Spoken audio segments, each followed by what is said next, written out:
Terima kasih. Assalamualaikum warahmatullahi wabarakatuh. Sebelumnya saya panjatkan puji syukur kehadirat Tuhan Yang Maha Esa atas kesempatan yang diberikan pada siang hari ini, sehingga saya bisa berada di sini bersama Bapak Ibu. Salawat dan salam senantiasa tercurah pada junjungan kita Nabi Agung Muhammad SAW. Mudah-mudahan kita mendapatkan syafaatnya di hari Yaumul Qiyamah. Terima kasih saya ucapkan kepada Bapak Moderator atas kesempatan yang diberikan kepada kami. Selanjutnya, terima kasih kami ucapkan kepada Direktorat Jenderal Guru dan Tenaga Kependidikan atas kesempatan yang luar biasa ini. Serta saya ingin menyapa Bapak Ibu peserta webinar yang berbahagia dari seluruh Indonesia. Bapak Ibu, sebelumnya perkenalkan, nama saya Asih Pangestuti. Saya adalah guru sosiologi di SMA Negeri 1 Kebumen, Jawa Tengah. Bapak Ibu, bahwa dalam proses belajar merupakan interaksi yang terjalin antara guru dan peserta didik di dalam kelas. Dalam proses belajar itu ada kegiatan belajar mengajar yang menjadi penentu keberhasilan peserta didik dalam mencapai tujuan pendidikan. Dalam hal ini, guru adalah garda depan dalam pendidikan yang mempunyai tugas antara lain mengajar, mendidik, memberi arahan, serta membimbing dan memberi nilai dan mengevaluasi. Selain itu juga mendukung perkembangan moral dan mental peserta didik. Bapak Ibu, sebelumnya bahwa kegiatan belajar mengajar diselenggarakan secara tatap muka atau secara langsung, baik itu menggunakan media atau tidak. Namun untuk saat ini, tepatnya beberapa bulan terakhir, kegiatan belajar mengajar berubah karena ada wabah COVID-19 di dunia, termasuk di Indonesia. Akibat dari wabah COVID-19 itu, hampir semua sekolah tutup. Namun meskipun semua sekolah tutup, kegiatan belajar mengajar tidak berhenti, Bapak Ibu. Sesuai dengan surat edaran Mendikbud nomor 4 tahun 2020, yaitu terkait dengan pelaksanaan kebijakan pendidikan dalam masa darurat penyebaran COVID-19.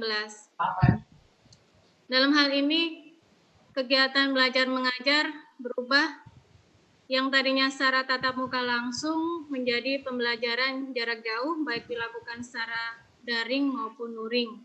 Dan ini tadi sudah disampaikan oleh narasumber pertama, bagaimana pembelajaran jarak jauh baik secara daring maupun luring.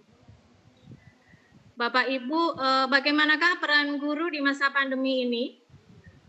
Peran guru dalam masa pandemi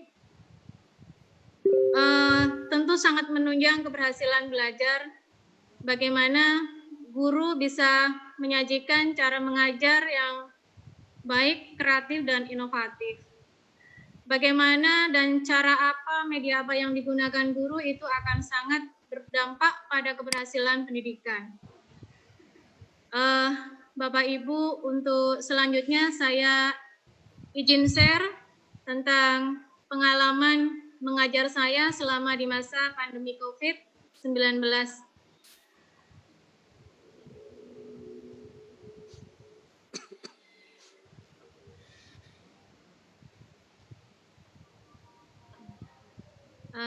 Sudah tampak, Bapak Ibu?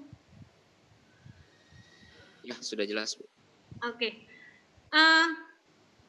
Topik pada webinar siang hari ini berkaitan dengan pembelajaran sosiologi pada masa pandemi dengan subtopik pembelajaran jarak jauh pada materi kelompok sosial.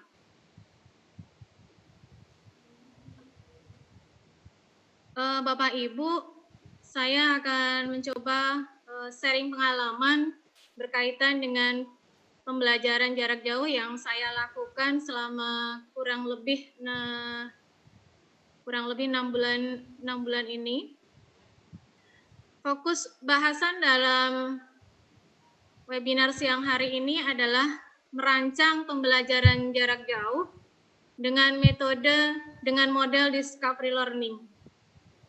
Dalam hal ini nanti saya akan menyampaikan rencana pelaksanaan pembelajaran pada materi pengelompokan sosial dengan model discovery learning. Sedangkan fokus bahasan yang kedua adalah penilaian pembelajaran jarak jauh dengan model discovery learning. Bapak Ibu, terkait dengan rancangan pembelajaran jarak jauh, kami menerapkan pada kelas 11 pada materi pengelompokan sosial, yaitu materi pada KD pertama, KD 3.1 dan KD 4.1. Nah, berkaitan dengan hal itu, kompetensi dasar mata pelajaran sosiologi SMA pada kelas 11 di semester ganjil ini saya ambil pada KD 3.1, yaitu memahami pengelompokan sosial di masyarakat dari sudut pandang dan pendekatan sosiologis. Sedangkan untuk kompetensi dasar 4.1, yaitu menalar tentang terjadinya pengelompokan sosial di masyarakat dari sudut pandang dan pendekatan sosiologi. Hal ini untuk KD 1 dan 4.1 memang sedang berlangsung pada awal semester ganjil ini. Kebetulan saat ini sudah memasuki minggu ketiga untuk pembelajaran KD 3.1 dan 4.1.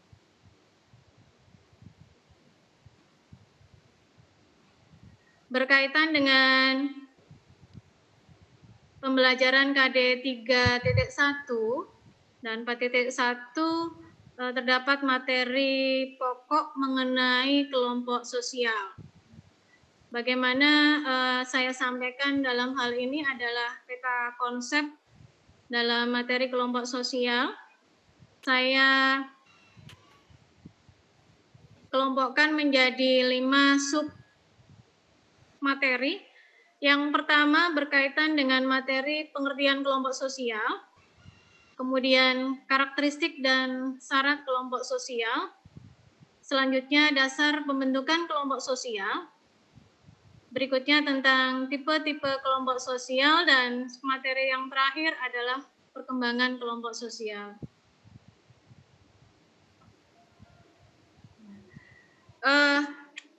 Bagaimana penjabaran dari materi pokok, mohon izin saya sekilas menyampaikan kembali tentang apa itu kelompok sosial, tentang dasar pembentukan kelompok sosial, dan tipe-tipe kelompok sosial. Kita ketahui bahwa manusia adalah makhluk sosial yang senantiasa butuh orang lain untuk memenuhi kebutuhan hidupnya. Dan mereka dalam memenuhi kebutuhan hidupnya dilakukan dengan cara interaksi dengan manusia lain. Hal ini wujudnya adalah adanya keluarga, keikutsertaan dalam organisasi, ataupun membentuk kelompok-kelompok di masyarakat. Apakah kelompok sosial itu? Kelompok sosial adalah himpunan atau kesatuan manusia yang hidup bersama, di mana antar anggotanya saling berhubungan satu sama lain, saling mempengaruhi, dan timbul kesadaran untuk saling tolong-menolong demi mencapai tujuan bersama. Ini saya menyampaikan tentang pengertian kelompok sosial. Selanjutnya, tidak semua kumpulan individu tadi bisa dikategorikan sebagai kelompok sosial. Individu-individu yang bagaimana yang bisa dikategorikan dalam sebuah kelompok sosial, maka harus memenuhi karakteristik kelompok sosial dan syarat kelompok sosial. Berikut ini saya sampaikan beberapa karakteristik kelompok sosial dari Suryono Sukanto, bahwa kelompok sosial itu merupakan kesatuan yang nyata, yang memiliki identitas yang berbeda dengan yang lainnya. Hal ini bisa dicontohkan kelompok sosial para petani itu berbeda dengan kelompok sosial nelayan. Yang kedua adalah memiliki struktur sosial. Bahwasanya anggota dalam kelompok sosial itu memiliki status, peran, dan tanggung jawab masing-masing yang saling berhubungan satu sama lain untuk mencapai keserasian fungsi. Karakteristik yang ketiga adalah kelompok sosial itu memiliki norma. Dalam hal ini ada peraturan yang dijadikan pedoman dalam berperilaku dalam sebuah kelompok sosial. Yang keempat, kelompok sosial itu memiliki kepentingan bersama. Dalam pembentukan kelompok sosial itu ada kepentingan atau tujuan yang hendak dicapai bersama-sama.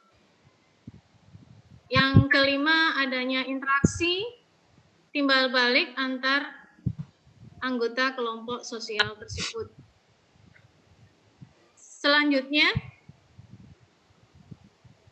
syarat kelompok sosial itu ada 5, masih pendapatnya Suryono Sukanto. Yang pertama adalah bahwa anggota kelompok sadar bahwa dia menjadi bagian dari kelompok sosial tersebut. Dalam hal ini tentu anggota kelompok itu bagaimana dia menyadari keberadaannya dan bagaimana dia berpartisipasi aktif dalam kelompok sosial tersebut. Dalam kelompok sosial itu juga terjalin adanya hubungan timbal balik antar anggota kelompok. Syarat yang ketiga, dalam kelompok sosial itu ada kesamaan yang dimiliki bersama.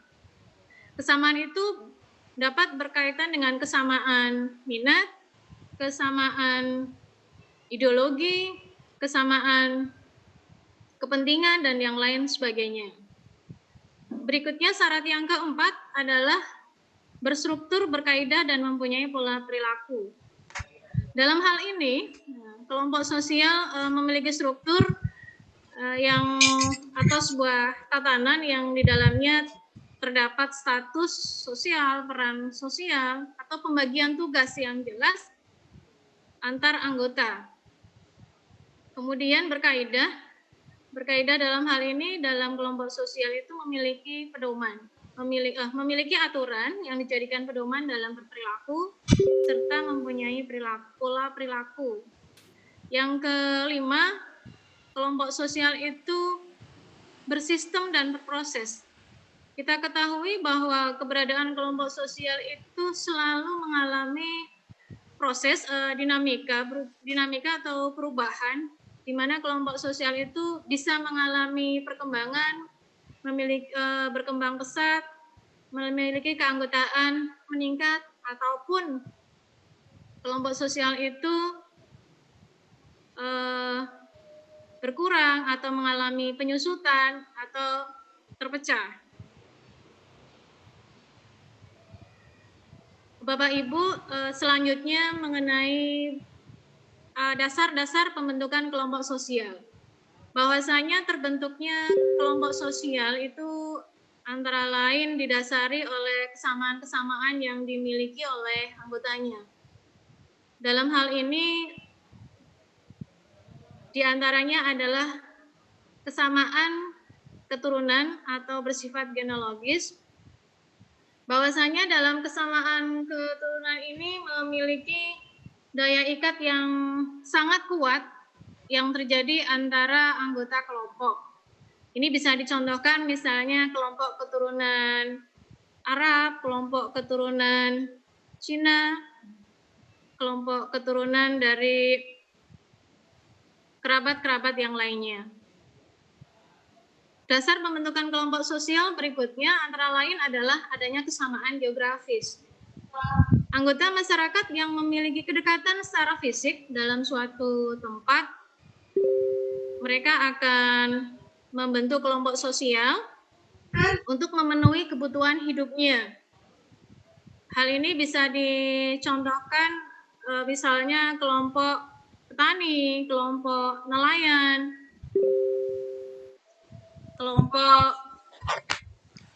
kelompok lain yang terbentuk karena faktor geografis. Dasar pembentukan kelompok yang ketiga yaitu kesamaan daerah asal. Mereka yang berada di rantau pada umumnya akan membentuk kelompok-kelompok sosial untuk memenuhi kebutuhan hidup mereka. Ini bisa dicontohkan misalnya para mahasiswa yang belajar di suatu daerah, misalnya mereka akan membentuk kelompok sosial berdasarkan daerah asalnya. Misalnya perkumpulan mahasiswa Bali, perhimpunan mahasiswa dari Tapanuli, dan lain sebagainya. Sedangkan dasar pembentukan kelompok sosial selanjutnya adalah atas dasar kesamaan kepentingan. Dalam hal ini bahwasanya perkembangan dalam kehidupan masyarakat itu menuntut adanya pemenuhan kebutuhan yang semakin kompleks, sehingga mendorong anggotanya untuk membentuk kelompok-kelompok sosial berdasarkan kepentingannya. Hal ini bisa dicontohkan misalnya Ikatan Guru Indonesia, IGI, atau kelompok Persatuan Guru Republik Indonesia, dan lain sebagainya. Tentu masih ada dasar pembentukan kelompok sosial yang lain, misalnya karena kesamaan agama, kesamaan ideologi, dan lain sebagainya.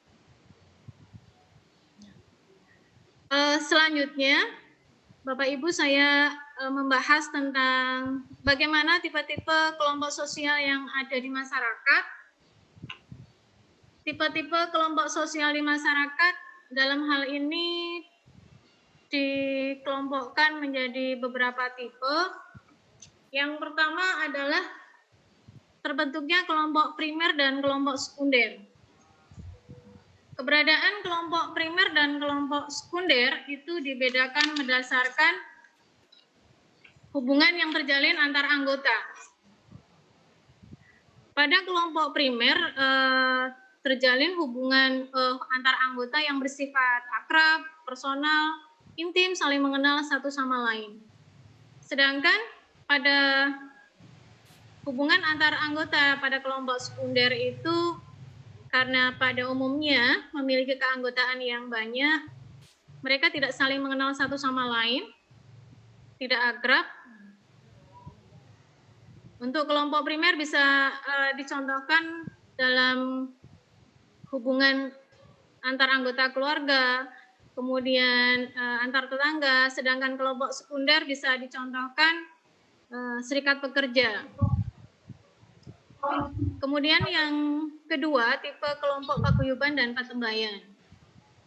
Perbedaan antara paguyuban dan patembayan didasarkan pada ikatan antar anggotanya. Pada kelompok paguyuban, terbentuknya kelompok ini diikat oleh ikatan lahir yang kuat, ikatan batin yang kuat, di mana antar anggota itu saling mengenal satu sama lain, bersifat relatif permanen. Sedangkan pada kelompok patembayan adalah kelompok sosial yang terbentuk karena ikatan lahir yang pokok, biasanya berjangka pendek. Ada kontrak sosial dalam pembentukan kelompok ini biasanya didasarkan pada kesepakatan bidang ekonomi ataupun bidang politik. Saya berikan contoh, misalnya dalam kelompok paguyuban adalah ikatan sosial yang terjalin antar anggota keluarga, antara anak dengan ayah, atau yang terjalin dalam hubungan ketetanggaan. Sedangkan contoh patembayan bisa dicontohkan pada hubungan antara karyawan dengan perusahaan, hubungan antar pedagang misalnya. Tipe kelompok sosial yang ketiga itu adalah in-group dan out-group. Tipe ini dibedakan berdasarkan identitas diri. Dalam in-group, individu mengidentifikasi diri sebagai anggota kelompok. Dalam hal ini akan terbangun sikap simpati, satu sama lain saling menghargai. Sedangkan dalam out-group adalah oleh individu ini diartikan sebagai lawan dari in-group. Biasanya muncul sikap antipati dalam hal ini.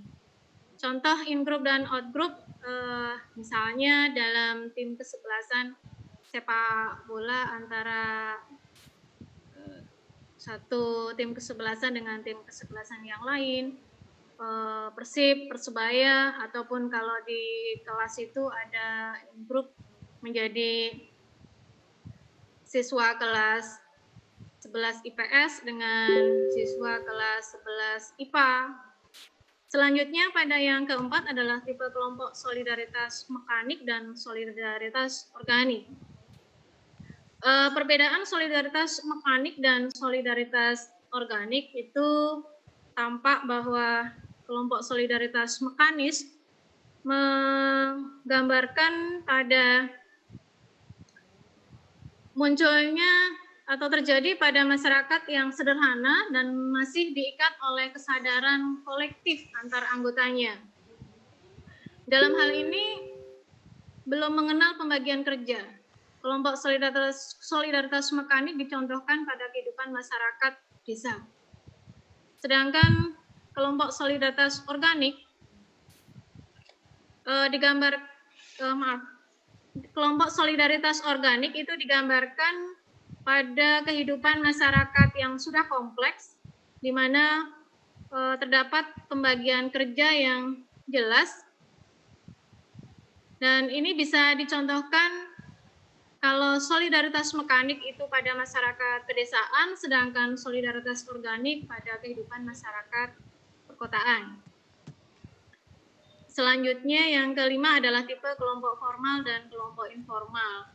Tipe kelompok formal itu menggambarkan kelompok yang memiliki struktur dan organisasi yang jelas. Sedangkan pada tipe kelompok informal adalah kelompok sosial yang tidak memiliki struktur dan organisasi yang jelas.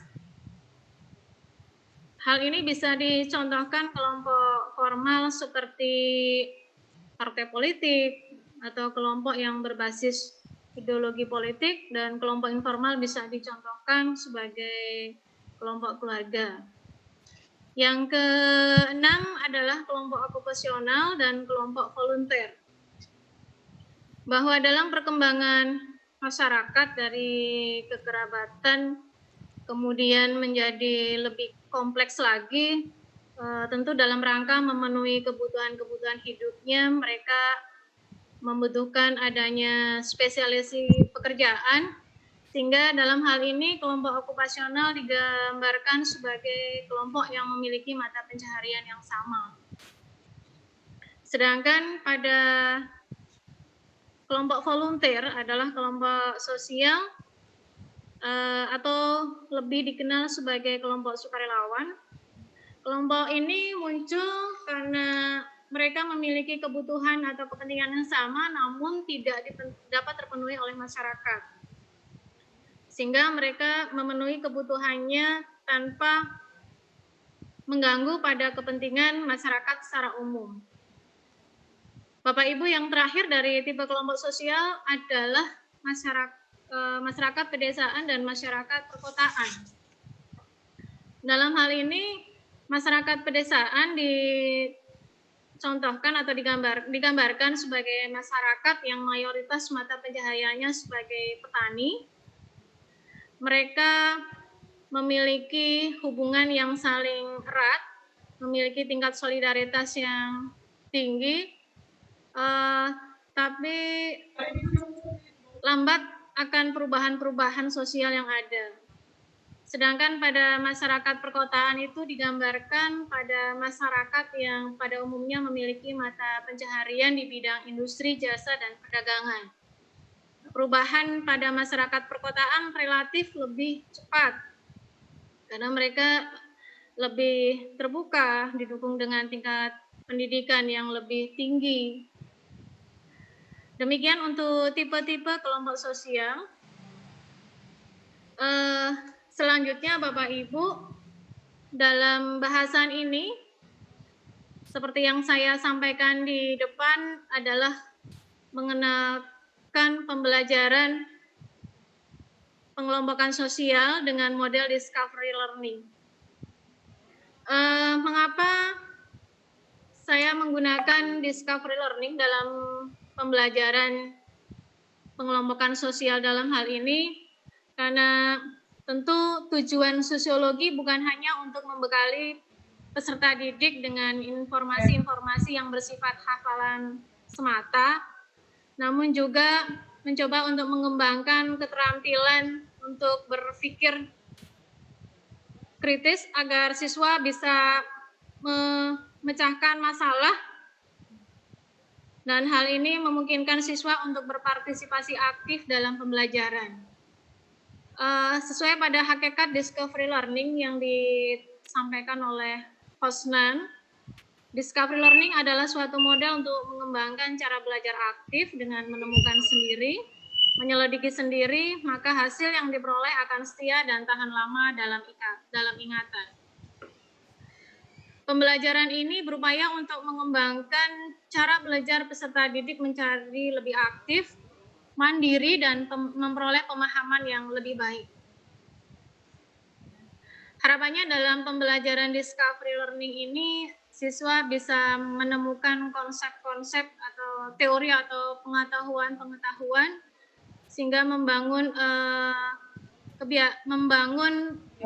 dan mengembangkan kebiasaan mereka untuk bisa memecahkan masalah sendiri. Nah, bagaimana ciri-ciri dan karakteristik dalam discovery learning itu? Ciri-ciri discovery learning yang pertama adalah mengeksplorasi serta memecahkan masalah dalam menciptakan, menggabungkan, dan juga mengeneralisasi pengetahuan. Dalam hal ini siswa dituntut untuk aktif dalam mengeksplorasi bahan-bahan yang ada, sumber belajar yang ada, sehingga mendorong mereka untuk bisa memecahkan masalah, kemudian mengeneralisasi menjadi prinsip-prinsip umum sebuah pengetahuan. Ciri yang kedua dalam discovery learning adalah berpusat pada setiap peserta didik. Saat ini tentu pembelajaran sudah beralih dari berpusat kepada guru bergeser ke berpusat pada peserta didik atau student centered learning. Dalam hal ini peserta didik lebih aktif untuk mengembangkan belajar mereka. Yang ketiga adalah kegiatan dalam menggabungkan pengetahuan yang baru dengan pengetahuan yang sudah ada. Kegiatan yang terdapat pada discovery learning itu adalah bagaimana peserta didik itu menemukan pengetahuan baru dan dengan menghubungkan pengetahuan-pengetahuan yang sudah dimiliki sebelumnya. Selanjutnya, karakteristik discovery learning. Dalam hal ini, yang pertama adalah bahwa peran guru adalah sebagai pembimbing. Bagaimana guru membimbing dalam proses pembelajaran dari siswa mulai menemukan masalah, kemudian menjadikan masalah itu menjadi menemukan masalah-masalahnya, kemudian memilih satu masalah untuk dijadikan hipotesis, membimbing dalam proses pengumpulan data, pengolahan data, dan generalisasi data, dan mengambil kesimpulan. Karakteristik yang kedua adalah peserta didik belajar yang aktif sebagai seorang ilmuwan. Dalam hal ini berarti peserta didik adalah dituntut untuk lebih aktif dalam proses pembelajaran. Bagaimana dia mulai memecahkan masalah, kemudian mengambil sebuah masalah, memecahkan sebuah masalah dalam pembelajarannya, sampai mengambil kesimpulan. Bahan ajar yang berbentuk informasi. Ini bisa di bahan ajar ini, guru bisa memberikan tautan bahan belajar dari berbagai sumber yang ada, dan peserta didik akan menghimpun, membandingkan, mengkategorikan, menganalisis, serta mengambil kesimpulan dalam proses pembelajarannya.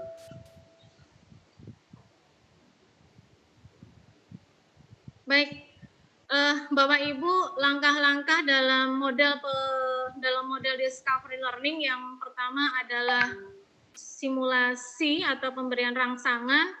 Dalam hal ini adalah guru memberikan stimulasi berupa pertanyaan-pertanyaan temantik untuk meningkatkan rasa keingintahuan peserta didik.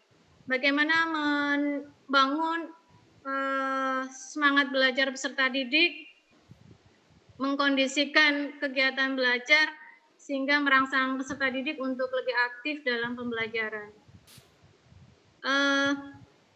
Langkah kedua dalam model discovery learning adalah problem statement. Dalam hal ini guru memberikan kesempatan kepada peserta didik untuk mengidentifikasi masalah sebanyak-banyaknya. Masalah-masalah yang sebanyak-banyaknya yang relevan dengan topik pembelajaran saat itu. Kemudian peserta didik dibimbing untuk menentukan satu masalah yang dipilihnya untuk kemudian dijadikan hipotesis. Pada langkah ketiga adalah data collection atau pengumpulan data. Dalam hal ini peserta didik melakukan kegiatan bisa studi pustaka, telaah pustaka, atau melakukan wawancara dengan narasumber, mengamati objek, dan lain sebagainya dalam rangka pembuktian dari hipotesis. Langkah keempat adalah data processing atau pengolahan data. Langkah kelima adalah verifikasi atau pembuktian, sedangkan langkah ke-6 adalah menarik kesimpulan atau generalisasi. Bapak Ibu, berkaitan dengan pembelajaran jarak jauh yang saya laksanakan adalah pembelajaran jarak jauh dengan metode daring, karena memang saat ini belum memungkinkan untuk pembelajaran jarak jauh secara tatap muka. Berbagai media yang digunakan dalam pembelajaran jarak jauh ada Microsoft Office 365.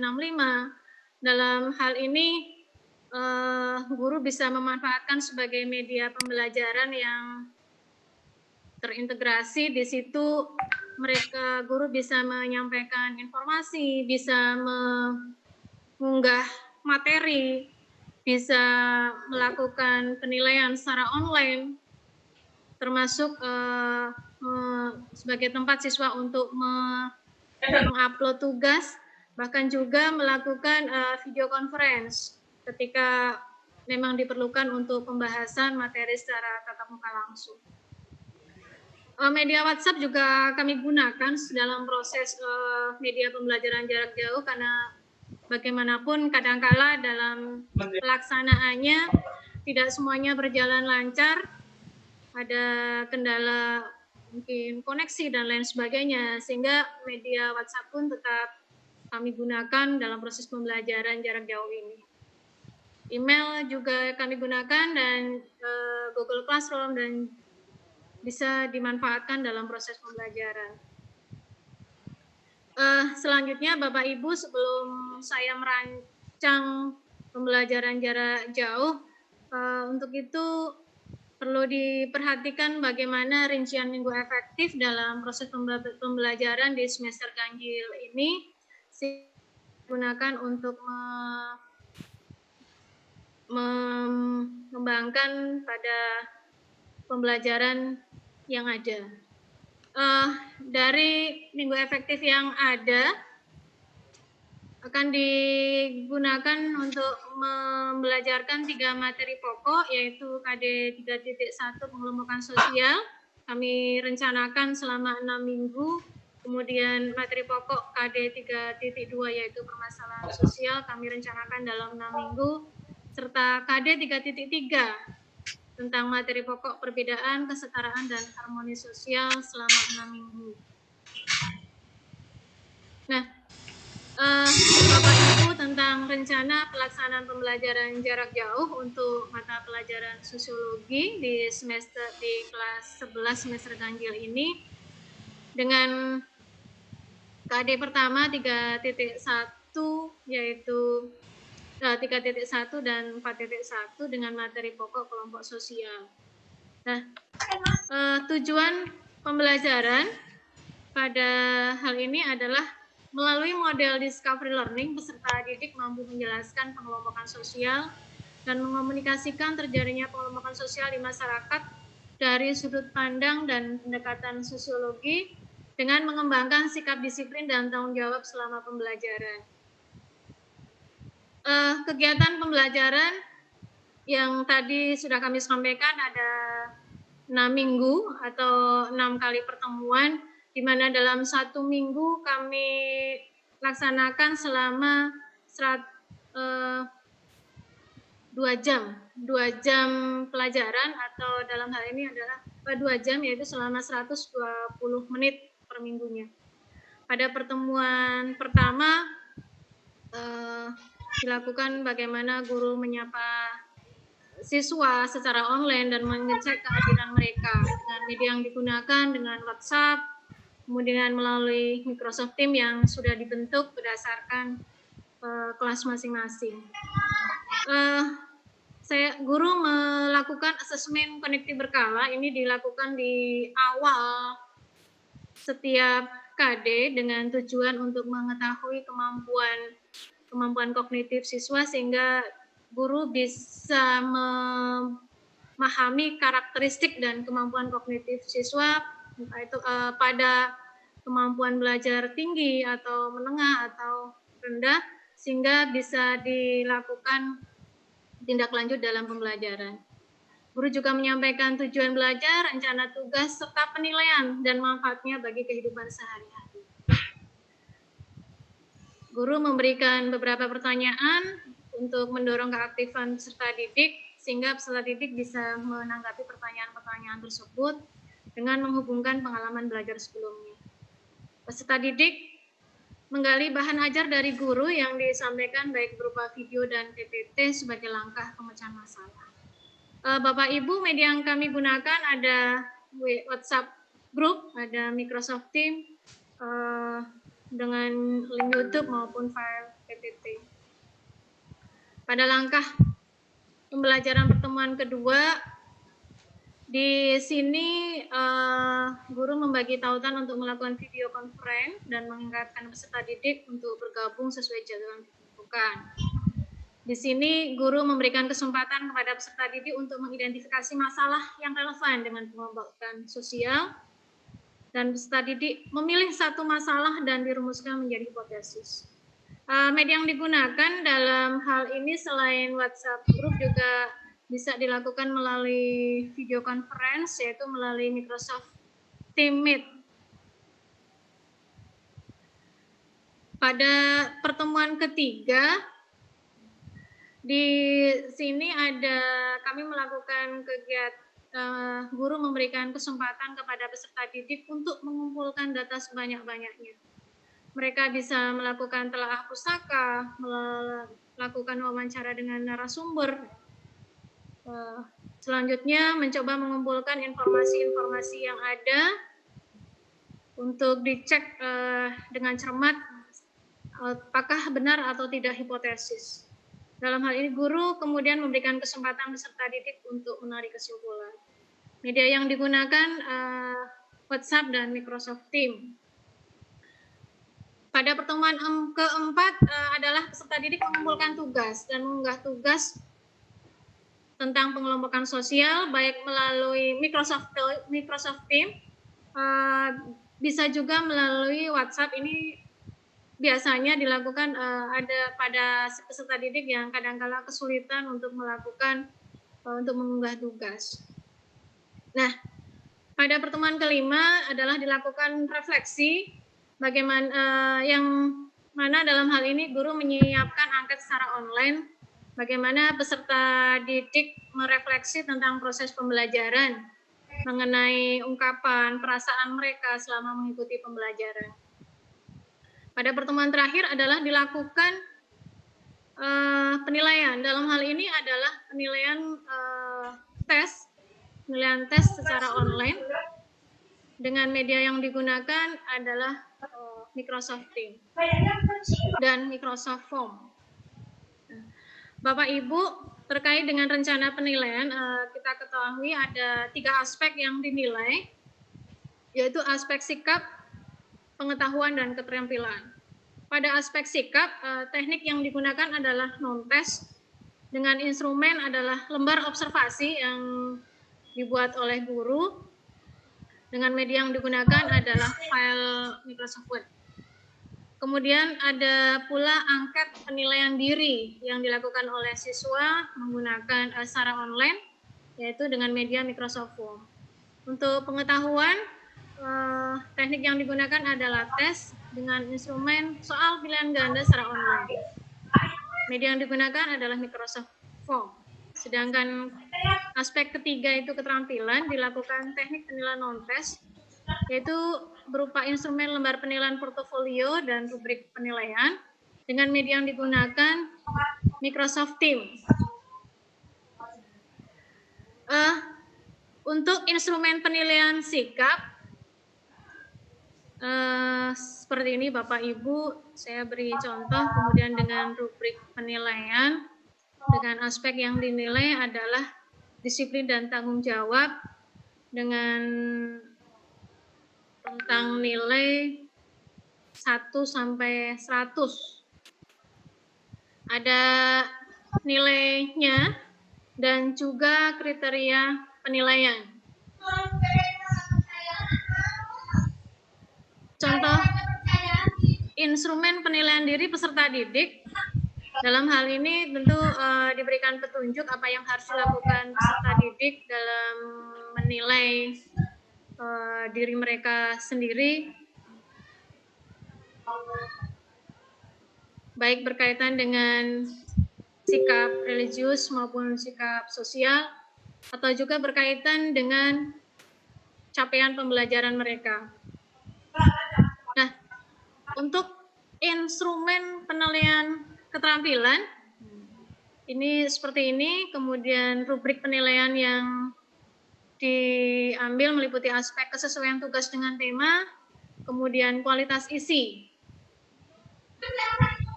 Berikutnya, Bapak Ibu, saya memberikan instrumen observasi terhadap orang tua, karena pada hakikatnya proses pembelajaran ini tidak hanya melibatkan guru dan peserta didik, tapi saat ini peran orang tua menjadi bagian yang penting pula dalam proses perkembangan pendidikan peserta didik.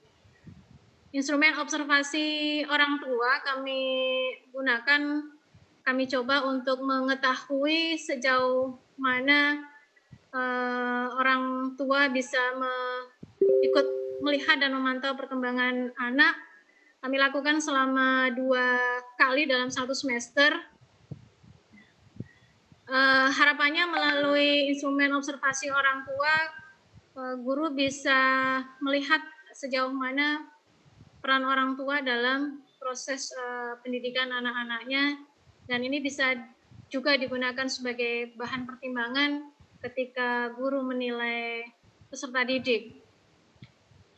Di antaranya pernyataan yang diambil antara lain saya mendampingi anak saat belajar, saya memantau bahwa anak mengerjakan tugas, saya memantau bahwa anak mengumpulkan tugas, saya memotivasi belajar anak, termasuk berkonsultasi dengan guru, berkomunikasi dengan guru. Selain pertanyaan-pertanyaan yang sudah disiapkan, juga orang tua bisa menjelaskan tentang perkembangan belajar anak selama tengah semester ini, baik yang positif atau mungkin ketika ada kendala-kendala dalam proses pembelajaran dari rumah. Bapak Ibu, ini contoh tampilan dalam Microsoft Teams, di mana ini menggambarkan kelas yang digunakan dalam proses pembelajaran guru dengan siswa. Dalam hal ini guru bisa berkomunikasi dengan peserta didik, bisa mengunggah materi, bisa menyampaikan tes ya, menggunakan tes, termasuk mengumpulkan tugas, semuanya di sini. Ini contoh asesmen kognitif berkala yang saya berikan di awal pembelajaran, Bapak Ibu. Jadi saya membuat soal online di mana materi yang saya sampaikan adalah materi sebelum KD yang berlangsung, yaitu KD sebelumnya dengan KD yang sedang berlangsung saat ini. Harapannya nanti akan diperoleh diperoleh gambaran sejauh mana kemampuan kognitif peserta didik, sehingga guru bisa memberikan strategi pembelajaran yang sesuai dengan karakteristik dan kemampuan peserta didik. Ini Bapak Ibu contoh tugas dalam bentuk slide maupun presentasi yang dibuat oleh peserta didik. Memang di awal itu saya sampaikan bagaimana tujuan pembelajaran, termasuk penilaiannya, termasuk kegiatan penugasannya, dengan ketentuan yang jadwal pengumpulan sudah dilakukan, namun juga ada peserta didik yang sudah mengumpulkan lebih awal. Jadi memang sesuai dengan kemampuan peserta didik, tugas mereka bisa membuat tugas sesuai dengan kondisi dan kemampuan mereka. Ini contoh angket penilaian diri peserta didik. Selanjutnya ini Bapak Ibu contoh soal untuk kelompok sosial, soal online yang diberikan kepada peserta didik nantinya di akhir pembelajaran. Kemudian ini adalah angket observasi yang diberikan kepada orang tua yang kami lakukan untuk mendukung data atau informasi perkembangan belajar siswa peserta didik. Nah, selanjutnya adalah dalam pembelajaran jarak jauh ada beberapa kendala yang kami temukan di lapangan di sekolah kami, yaitu diantaranya bahwa kemampuan guru dalam menerapkan pembelajaran berbasis teknologi rendah, karena selama ini mereka banyak terbiasa dengan pembelajaran yang sifatnya konvensional. Namun mau tidak mau dengan perubahan tentu dituntut guru harus mampu meningkatkan pembelajaran berbasis teknologi.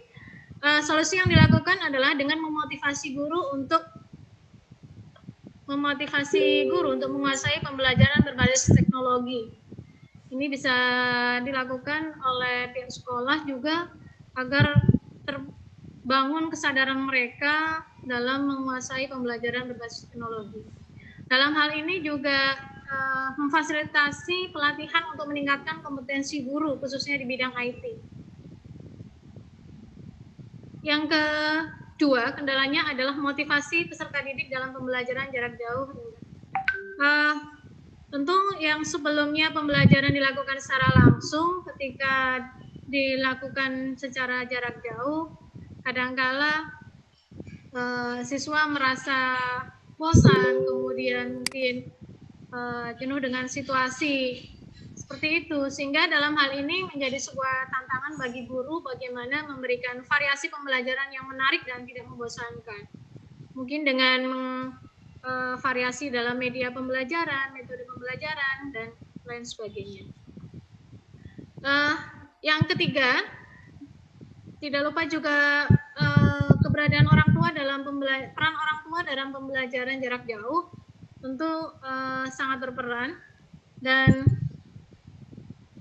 ditemukan kendala bahwa peran serta orang tua dalam pembelajaran itu rendah.